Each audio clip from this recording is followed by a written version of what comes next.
لږ د سره راغلی و ماشوم و داسې د 12-13 سالو هغه دوی دغه هلته مړ کړی دی او غورځولي دی هغه ټلکان واپس راتلل دوی بیا بوتل ته چې یاره مونږ په میچ پیسې خلي دي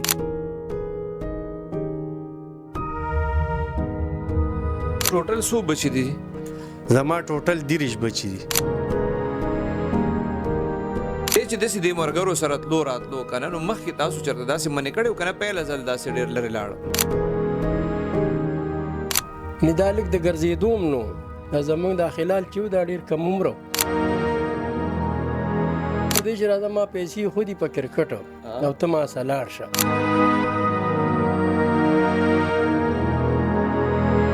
5 بجې یا 6 بجې دغه ټیم کې به ایشتې دي 2 ډزې ایشتې یو راغلی و ټیم کې هم ده ورته خبرې کړې وې د پلار چې دا واړه دي ته دلته څه کې بسم الله الرحمن الرحیم السلام علیکم زیم کیسر خان او تاسو ګوره کرائم کہانی ګرانو مرګرو د شپږم کلاس سټوډنټ ډیر په بے دردۍ سره وجل شوی دی دا ورکوټ الګ د کرکټ هم ډیر زیات تکړه پلیئر وو ازوان زلمه الګ چې کومو دا د مرګ خلې ته څنګه ورسېدو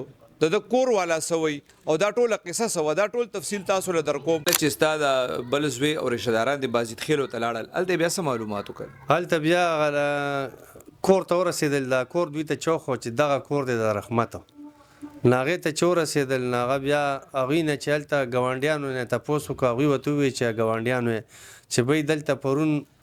مازدیګر 5-6 بجې او هلک د سره راغلی و ماشوم و داسې د 12-13 سالو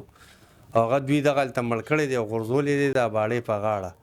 او شپې دا باړې په غاړه کړې ده بیا سهار مونږ پولیس ته رنګ کړی دی پولیس راغلي 10 بجې هغوی اوچت کړی لاوارسو کې وړلی دی تاسو لاړ شئ تاڼې نه معلومات وکړئ بیا زما زوی او هغه ملګري چې ورسره لاړل تاڼې ته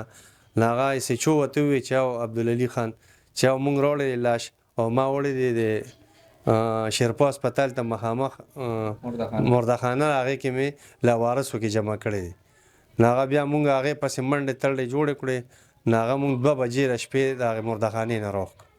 بیا د هغې نه پس اوسه پورې پولیس تاسو ته څه ویلي دي چې د دې کس پته لګېدلې ده یا نیولې دی یا څه دي پولیس پکې لګیا دي هغوی وایي چې مونږ اسکار پې شروع کړی دی او انشاءالله چې لا خو ګرفتار شوی نه یې 1000 تر 1000 بیا ګرفتار کړو هلال څومره سبق ویلو دي خلال د شپږمه پورې سبق ویلو بیا د هغې نه پس اوس د ده عمر څومره د ده عمر 14 سالو بیا سکول پرېښی و سکول یې پرېښی نو سکول یې وی خو مونږ کور بدل کړی دی نو دې کور ته چې راغلي وو نو هغې نه پس مونږ له هغه سرټیفیکټ ولا راغشتې نو مونږ وې ځه هب ولا لږ په قلر راوالو جمع به یې کړو سکول کې واپس شپږم کلاس کې هم داخله و شپږم کې هم واپس داخله و د کرکټ هم پلیئر و د کرکټ شوقي مو تکړه مو پلیئر مو پکې د هلکانو به ځان سره د اکثر چېرته بوته دوی به اکثر دا غټ غټ هلکان واپس راتلل دوی به بوتل ته چې یاره مونږ په میچ پیسې خلي دي کرکټ له زونه هغې له به دې هر یو سره منډې والې او میچ له به ته وسه ستا ټوټل څو بچي دي زما ټوټل 30 بچي دي او هلکان پکې څو دي هلکان پکې د خلال چې دی خلال او یاسر د یو مور نه دي او دانیال او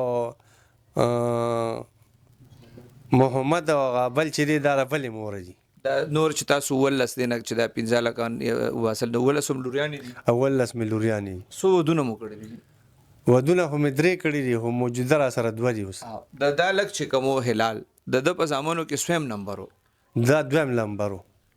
دی چې داسې د ملګرو سره تلو راتلو که نه نو مخکې تاسو چېرته داسې منې کړی و که نه پیله ځل داسې ډېر لرې لاړه نه مونږ مخکې خو دې داسې ملګرو سره بار ګرځېدلې هم نه دی چې یاره شپې بار کړی ده یا ناوخته شوی دی پې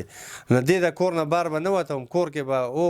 او به دغه ورځ چې لاړه دې ملګرو سره دا ملګری مونږ لیدلې مخکې نو بس صرف دغه مو لیده چې چا راته ووایي چې ده سره دوستانه جوړه کړې ده او زه راځي ورسره د بازي خیلو الګ بدل ته راته و د سره دوستانه دا به له بازي خیلو نه راته وله او د سره دوستانه د سره دوستانه جوړه کړې وه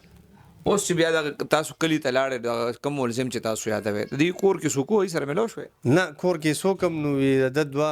خویندې دي یو یې مور د پلار یې مړ دی د پلار یې لیاقت نوم دی او خپلو مین هم د ځان نه شړلي دوی کله صدر کې کله یو ځای بل ځای ګرځي خو کور یې تاله دی موجوده وخت کې هغې څه وایي چې دغه هلک څه کار کوي د هغه عمر څه نه دی د هغه عمر چې دی یاره دغه 30 یا 29 دغسې بی او کار مار نه کوي همداسې ګرځي ایس میس کې وي ګولۍ مولۍ اچي او دغه نشې تماشې کوي او مونږ ته خو دا علم نو دا اوس مونږ ته ورو پته ولګېد او خلک وایي ستا د زوی خو چېرته په نشو مشو نه وراړولی هغه نشو باندې نور اړولي مور یې څه پوزیشن دی چې دا خو ډېر غټ غم دی والله مور یې بس همقسې لا بېحاله پرته ډاکټر وله راولو بس تنې منې وله وایي او بس ډېر خفګان دی وطن د دونه ورکوټي عمر الګ چې کم دی دونه غټ الګ سره دوستانه وه که نه چې دا ډېره عجیبه شانتې نه وه نو مونږ هم وایو چې عجیبه وه خو مونږ خو پې نوره سره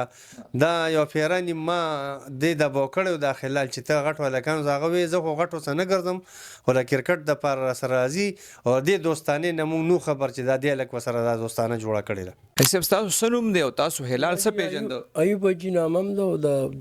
پلار یې زما دوست دی تر ډېر وخت نه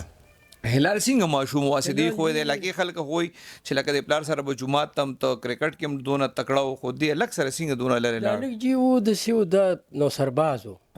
دا کوم بازي خیل هلک چې و داسې ډېر واړی دلته په دې غلطه راړولي نور څه مطلب نه و دا ایس پې هم څکلو دا ګولۍ به هم خوړی که نه نو ډېر واړی داسې غلطې ته راړولي دلته خو لکه پلار مړو همداسې و که نه یعنې دا هلک د ګرځېدو هم نه دا زمونږ دا خلال چې و دا ډېر کم عمره لکه داسې ګرځېدم نو نه داسې بلد و چې ګنې خو داسې لوپر هم نو په دې کرکټ کې لګیا دو په کرکټ په دوکه باندې ځان سره ده ورته چې راځه ما پیسې خو دي په کرکټ او ته ما سره لاړ شه خو کرکټ ځای ته یې نه دی رسولی بس ډایرکټ هلته به وتلی دی بازي خیلو ته او 5 بجې یا 6 بجې دغه ټیم کې به یې ایشتې دي 7 ډزې ایشتې ځکه چې خوا کې مالي والا راته وي چې 7 ډزې ایشتې تاسو بیا کتلی و مړی بیا کتلی و تشدد مشدد داسې نشان خو پې نه و صرف ډزو هېڅ نشان بس صرف په دې ځای لګېدلی و په دې وریځه لګېدلی و لکه نور هېڅ پې نه صرف په ډز لګېدلی و تاسو مو وایې د پلار یې مو وایي چې هلال خو ډېر ښه ماشوم و که نه خو نن سبا چې دی بچو ته خلک وایي چې دلته به او دلته به نه دا بچي خبره نه مني دا ولې نو جی یو کار دی که نه اوس پلار خو ورته کېناستي نه شي کور کې که نو دغه ټیم کې دا پلار ورته وي چې راځه مانځله ځو ده ورته وي زه درځم نو دی چې واپس راغلی بیا هغه تللی دی وتلی دی دا هلک مو د مخکې دی راغلی و ټیم کې هم ده ورته خبرې کړې وې د پلار چې دا واړه دي ته دلته څه کې چې راځې خو نو سرباز و نو سربازي به یې کوله که نه ځکه څوک یې ونه پلار یې مړو دا خبرې دي نور به منډې را منډې وو چار دی ښي د تفیس یې شچو چې دی ډېر منډه راسه کوي عبدالولي خان هم راسه کوي مرزا صاحب راسه ډېره منډې وکړي او جي پولیس راسه جي ډېر مدد وکړو ګرانو ملګرو بډابیره کې چې کوم هلال رپورټ تاسو وکړو د پولیس وینا دا ده چې هغې ملزم ټریس کړی دی او د هغه د ګرفتارۍ دپاره چاپې وهل شروع کړي دي خو الله دې وکړي چې پولیس کامیاب شي او دغه ملزم ونیسي او دا کوم ځوان هلک چې مړ شوی دی دې فیملي ته انصاف میلو شي خو دا رپورټ به تاسو کتلی دی کې د هغه والدینو دپاره او د هغه هلکانو دپاره ډېر لوی سبق دی کم چې د خپل عمر نه زیات هلکانو سره دوستانې کوي او د مشرانو دپاره پکې دا سبق دی چې نن سبا په خپلو بچو باندې ډېر زیات خیال کول پکار دي ځکه چې په دې معاشره کې ډېر خلک داسې دي چې هغې د دې کم عمره هلکانو د کم عمرې نه او د دې د نادانۍ نه غلط فایده اخلي نو ډېر زیات احتیاط پکار دی مشرانو له پکار دي چې په ډیلی بیس باندې خپل بچي او کشران ځان سره کینی او د دې معاشرې کې چې کوم حالات روان دي چې د هغې نه اوس خبرئ